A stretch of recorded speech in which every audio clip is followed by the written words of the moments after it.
With Space Marines 2 recently coming out, I decided to make my own Space Marine chapter. I know a little bit about 40k and decided to have Chat GPT help me out. Now let's see how well it did.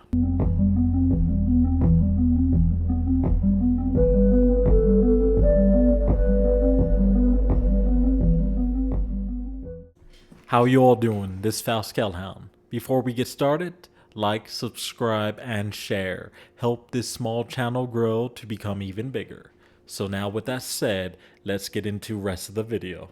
So with this video, I'm having Chat GPT help me out in making the Space Marine chapter. So I decided to put a little bit, give it some information, a little bit of history, like something very small, not even half a page of information to give it. So this is pretty much what I showed Chat GPT and what it did. So now let me read this out. With the information I gave Chat is the Muni sector has 8 systems where at least one planet that has an Imperial colony in. Alright, so the setting, the area where they're at in space, like where they're at. So the Muni subsector. The main system is Master Core. The second planet is an augury world. For you guys that don't know, that pretty much means the whole planet is a giant farm, giant ranch. So all they do is grow food, grow animals, so they can feed the whole subsector. So they're literally the freaking grocery store of the whole subsector for billions of people. The third planet is Master Core 3. So yeah, that's pretty much what it is. The Stars Master Core, the Systems Master Core, each planet is counted like that. So, Master Core 3, it is a Bastion world. For you guys that really don't know, a Bastion world is a world where it is a huge military presence there, like over half the planet or most of the planet is military people. There is just lots of weapons, a lot of things, a lot of armor, stuff like that. It is a world that is set up to be a military presence, military world, so it can spread out its military forces out. So with that, there's something else like that in 40k called a fortress world, but we're talking about fortress world is like a Bastion world, but times 5. So much bigger, so much crazier, so much more. So this is a smaller scale of a military world. Alright, now continuing on. Where most of the nobles of the subsector live, and it is the home of the Imperial forces of the subsector. It is also the home world and main recruiting world of the Winged Blades of Kellan. The chapter's name is The Winged Blades of Kellan, Dark Angel's successor chapter. Their fighting style is hit-and-run tactics, uses a large amount of Astartes bike squads and Astartes attack bikes. So bike squads and attack bike squads are completely different vehicles. And land speeders and jump pack marines. So land speeders, kind of think of that thing from... Best way I can say is think about a Corvette, a 2-seater vehicle that 2 Marines are in, and it flies. So it just zooms around. It has anti-gravity plates, so it can zoom around and fight. So yeah, they're pretty strong. They're good stuff. But all I literally put is land speeders and jump pack Marines. All right. The chapter was formed around 400 years ago, so just a time limit just so that Chat would know where to actually put their founding, where they came from, what they are, stuff like that. Just so that with 40k, there's a lot of time periods where different things happen, different stuff occurs. And we're literally talking about in 40k, there's 10,000 years of history from when the Marines were first made until Warhammer 40,000 happens. So it at least needs a time period. The Grandmaster... Okay, now I'm going more into the chapter history, like what it is.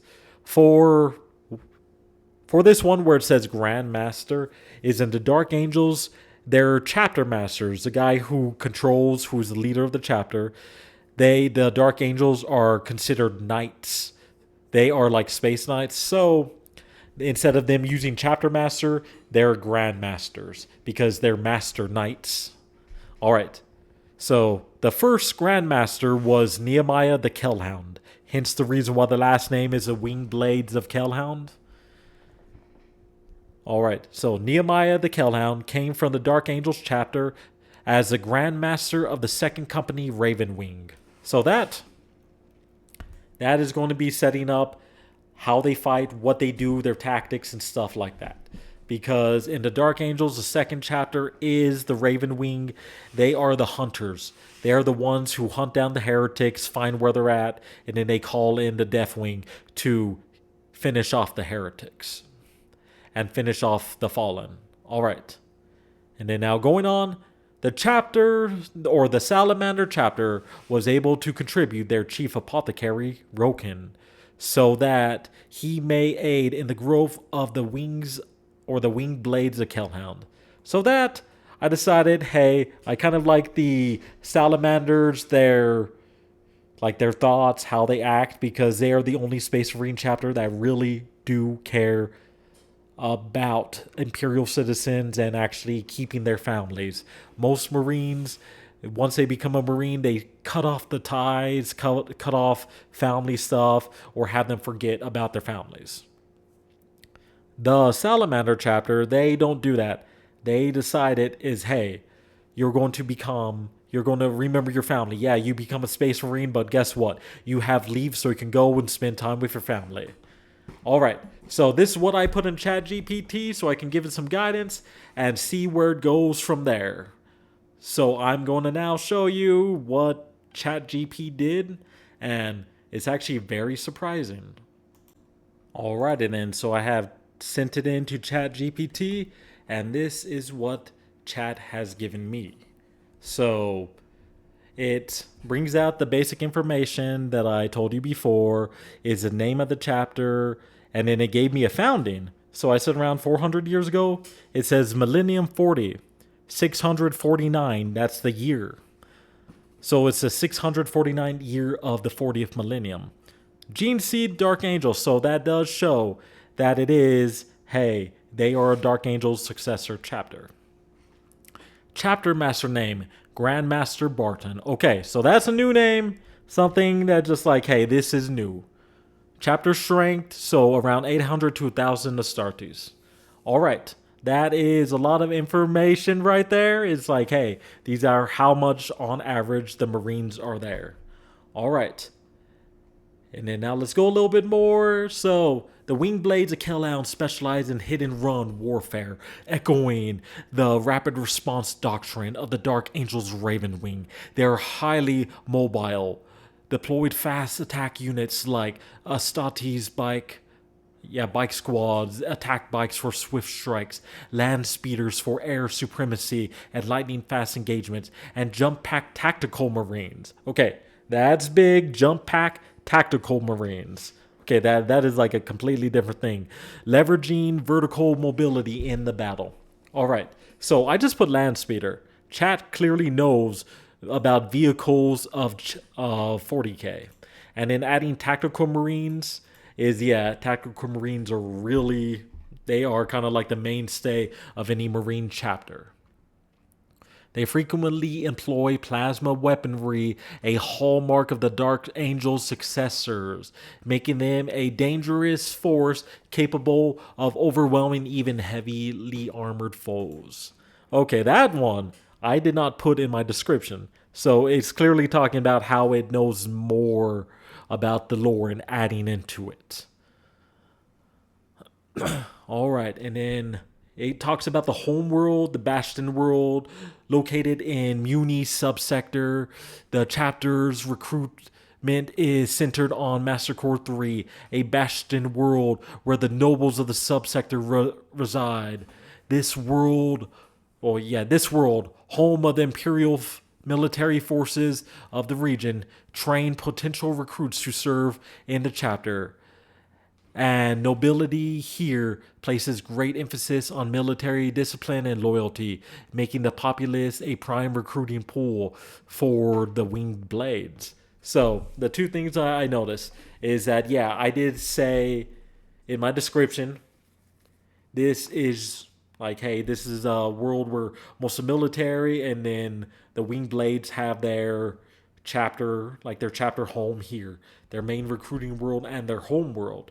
And then on top of it, the second thing I kind of noticed is that it realizes, yeah, the whole name is not the winged blades of Kellan, but the winged blades, easier way to say it. So it makes it just easier to deal with. All right. Now it goes to the Augury World Independence.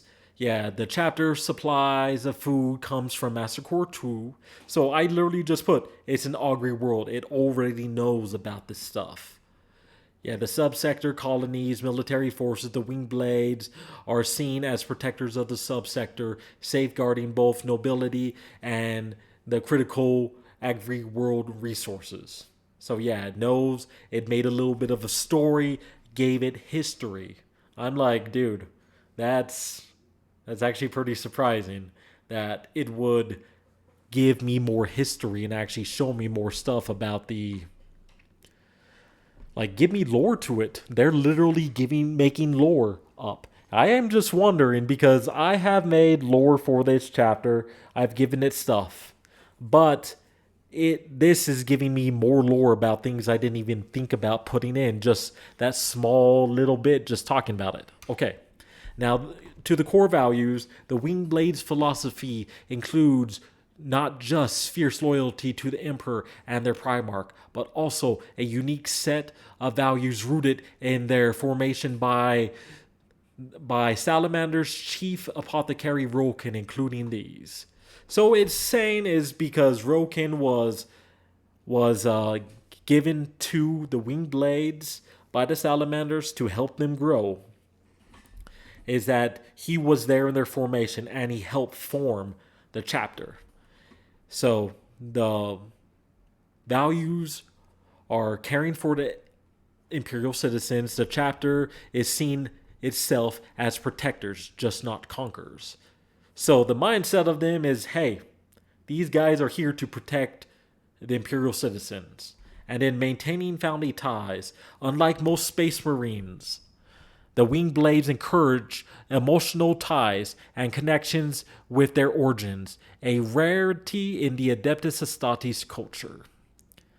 So yeah, that is big time rare. And then two noticeable heroes, so like the two that I gave here. So yeah, it talks about Nehemiah the Kellhound, so that's his title. The first chapter master and former commander of the Dark Angels Ravenwing, his hit and run expertise shaped the chapter's tactics or tactical doctrines.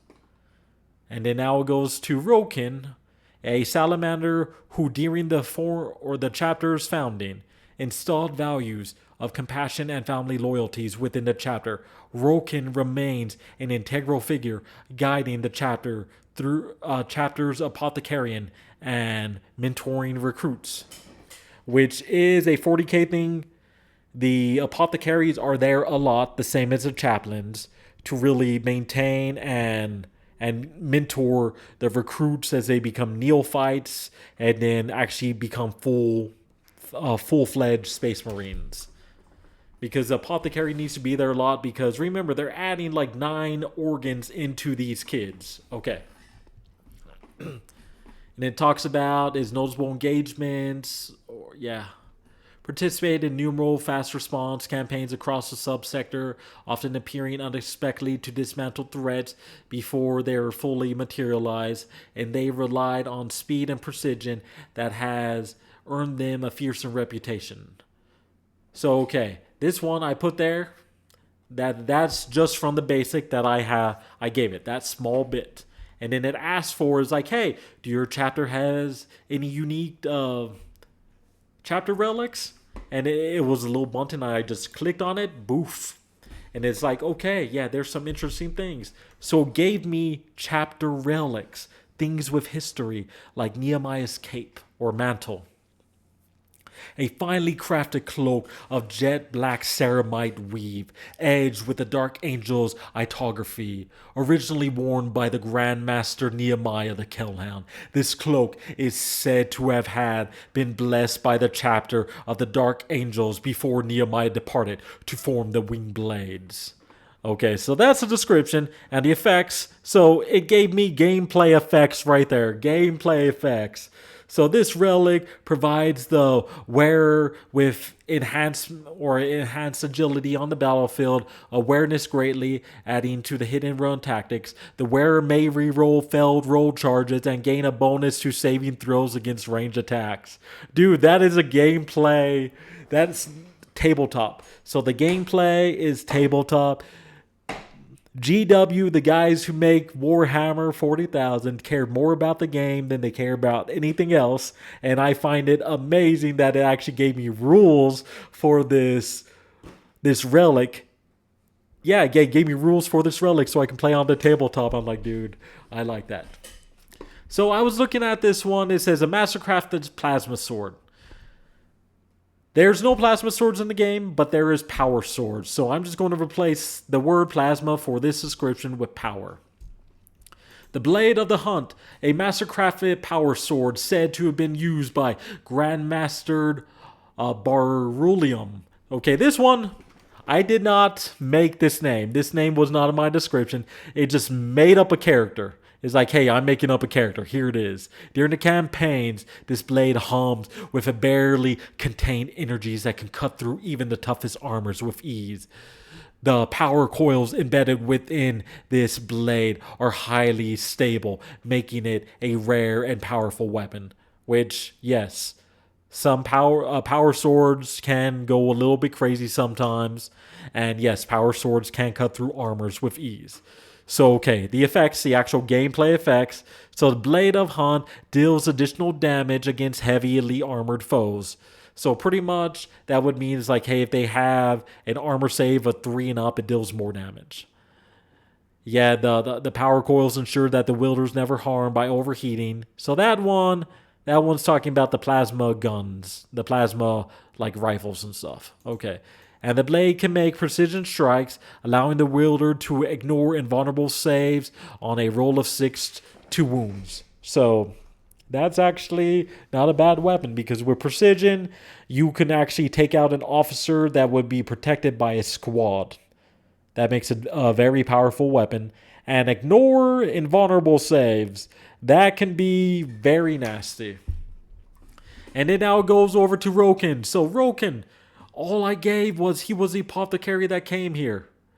And then they realized, like, hey, he's a salamander. So it talks about, like, his relic, flamer forged by Chief Apothecary Roken himself. This weapon incorporates the salamander's affinity for flame weapons with a unique modification by the apothecary. The flamer's fuel is an alchemic mixture that burns bright but leaves no lingering pain, symbolizing the chapter's care for the imperial citizens even in battle. So that's pretty much saying, it's like, hey, if you guys rebel against us, guess what? We're going to take you out. We're going to quell this rebellion, but we're going to make sure you do not have pain. We're going to make sure you go quickly. Because yes, you're citizens that are rebelling. You were once citizens, so we are going to treat you with that respect. That is something straight up from the salamanders. And that's what I love, is how they incorporated his values to raise up the recruits to care about families, to care about the imperial citizens. And then now it goes into talking about the wings of Kellan. Alright, so a jump pack said to have been imbued by the fragments of the original Raven Wing insignia from the Dark Angels. It is revered by the winged blades as a symbol of their origins and their swift assault tactics. The winged blades of Kellan increase movement speed of its wearer, allowing them to move in and out of combat with ease. Once per game, the wearer can perform a death from above maneuver, dealing mortal wounds to any enemies units they charge after falling back or deep striking. Dude, That's actually a pretty good weapon. I wish it would say is that only units that have jump packs can equip this relic. I'm like, dude, that is a straight up enhancement. That is nice. I like that. All right. An Ancient Helm War, or the Sentinel's Helm, an Ancient Helm War by Chapter Master. It should be Grandmaster Barton. Okay, this is a new homie here. Grandmaster Barton. Okay. This piece of armor incorporates scanning, targeting that were relic from the Dark Age of technology. The helm's optics allows the wearer to see enemy movement across vast distances and predict incoming threats. The effects. The Sentinel's helms provide a significant boost to the wearer's ballistic skill, so that's the shooting skill, and granting the ability to ignore cover, which is big. That prevents people from having higher saves, and it makes it easier to get rid of your enemies. Additionally, it can issue a call for aid, summoning reserves such as bikes or land speeders to arrive faster and reinforce position when most needed. That's actually really big right there. In the game, you can add things in reserves where they're not on the board, but then when you want them to come in, you have to roll for it. So this one is like, hey, I can just summon, and you can only get the stuff in certain times in the game. So this just allows you to summon them. So they come out, yeah, they just come out from the edge of the board, and you can use them. Yeah. And then Chad goes there and then asks like, hey, custom character ideas. So I go down here. It says Grandmaster Barton, the Storm Rider. So it goes on talking about the Grandmaster, known as a Storm Rider. He leads from the front on his custom Astartes bike, the Stormbreaker. His leadership. Okay, yeah. So I did put down is that the first Chapter Master died. He was, and I'm guessing this is the another Chapter Master. I don't know which area it is, but it goes on talking about like, hey, he had built-in plasma blasters, and then the void spear. So, hey, this guy uses a spear instead of using a sword. He uses a master-crafted spear that has a plasma discharge. So he has a spear that has a plasma blaster on it. I'm like, okay, that's pretty cool. And in an Iron Halo, yeah, all these, pretty much any higher ranked person has an Iron Halo. And then, yeah, the Chief Apothecary, Salamander Legacy. So yeah, his history is Salamander.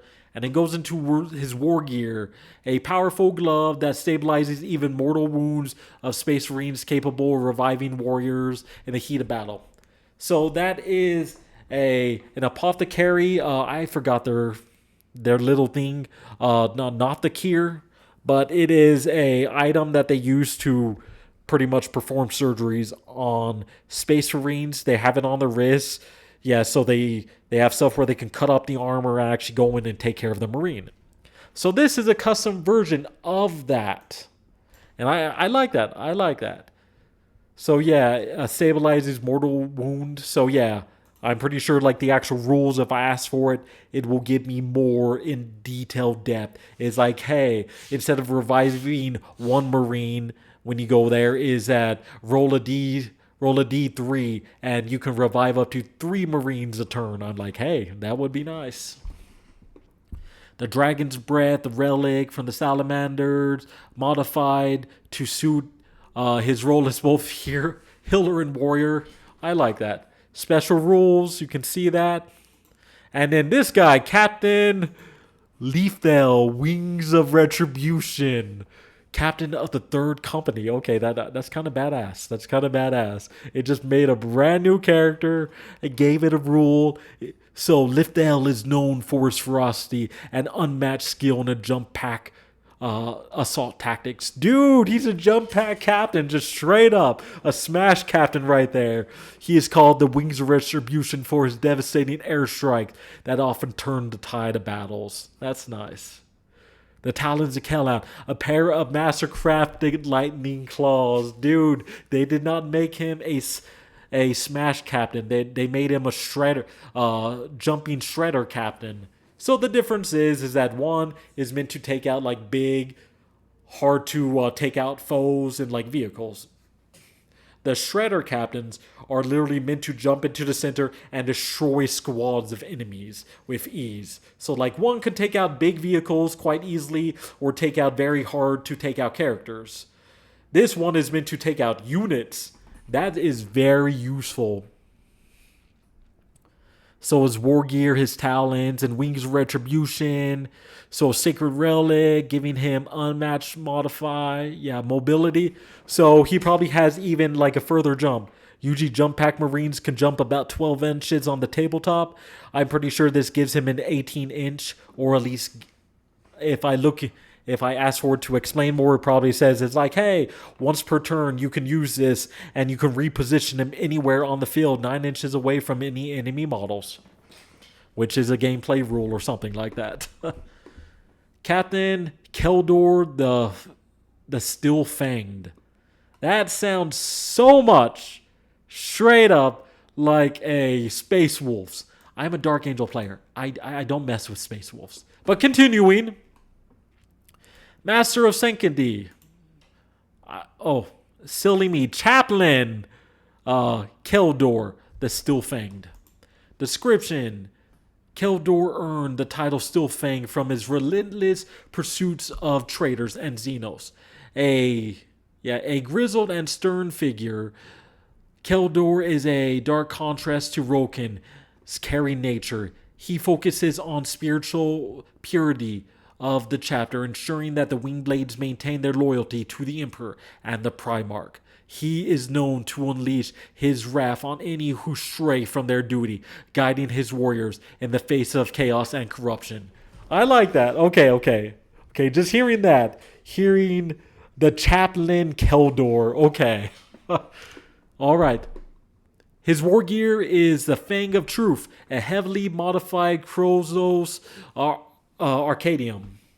So it's pretty much a mallet that the chaplains use that is a sign, is a sigil of office. It is a weapon that they always carry. And they knew that. I didn't even put chaplain in. They knew there's a chaplain in 40K in Space Marine chapters. Okay, so this one crackles with power, capable of shattering both flesh and soul. So just hearing this, I'm pretty sure it gives mortal wounds out. So there's a chance you can give mortal wounds out. The Burning Eyes, a helm, targeted system allow Keldor to direct his focus with precision and see hidden threats before they strike. Okay, looking at that, and my knowledge of the game, actually playing the game, the Burning Eyes is, so it's a war gear. You can use it once per turn. Any unit within 6. Okay, this is what the rule will be. I can almost guarantee it. If I ask chat what the rule will be, it will be this. Anywhere within 6 inches of this model, a unit ignores cover. Ignores cover and has precision. Like precision strike. Because, with the word precision and see hidden threats. So ignore cover and precision strike. So, you can make a whole unit into an assassination unit. The special rules, I don't want to get into it. Okay, Sergeant Moran, the Iron Will. Alright, so veteran, sergeant, bike, squad commander. So it's just a bike squad sergeant. Moran leads a renowned bike squad known as Iron Wills, famed for their lightning-fast ambushes and impenetrable formations. He earned his nickname from unbreakable will in combat and often charging into the enemy lines even when the odds are stacked against him. Moran is a tactical genius on the battlefield, coordinating strikes that disrupt and scatter enemy forces. All right. So they gave me a sergeant. They gave me a character squad, like a squad that would have probably more power. So an actual named squad, And he has a thunder axe, so it's a modified power axe. Yeah, a power axe modified to emit electrical arcs with each strike capable of disrupting enemy machinery and armor. Okay, now seeing that, I can see the rule for this weapon. This rule will straight up be is that, oh crud, I completely forgot about it. I forgot the actual name, but the rule will be is whenever you attacked a vehicle, like a vehicle, or like, yeah, a vehicle. Crud, why can't I think of that? A vehicle of any sort, of any size, just when you attack a vehicle, you wound it on a 3+ or a 4+. That's pretty much what it means is like, hey, I can wound vehicles so much easier. The Iron Will. So Moran's bike, heavily armored, fitted with reinforced shock absorbers, allowing him to crash through enemies without slowing down. That one, I don't know how that would be. But just hearing about it, he has a modified bike, so he would be a character that whatever unit you put in becomes the Iron Wheels, and they gain some special abilities. So pretty much his special rules, they would gain those rules. So Iron Wheels gain extra toughness when moving as a group, presenting their expertise in coordinating strike and runs. And Bike Squad gains additional attacks when charging into enemy lines, dealing mortal wounds upon impact. So yeah, you add this character to any Bike Squad and they become the Iron Wheels. Alright. And then it goes more into special formation tactics. I don't want to get into it. Video's already long enough as it is. But I am highly impressed with Chat GPT. The stuff that they've added and given me for this chapter and for the lore and stuff like that. And with that all said, I want to thank you for watching. If you can like, subscribe, and share, help the channel grow. And most importantly of all, always love the Kellan. You all take care now.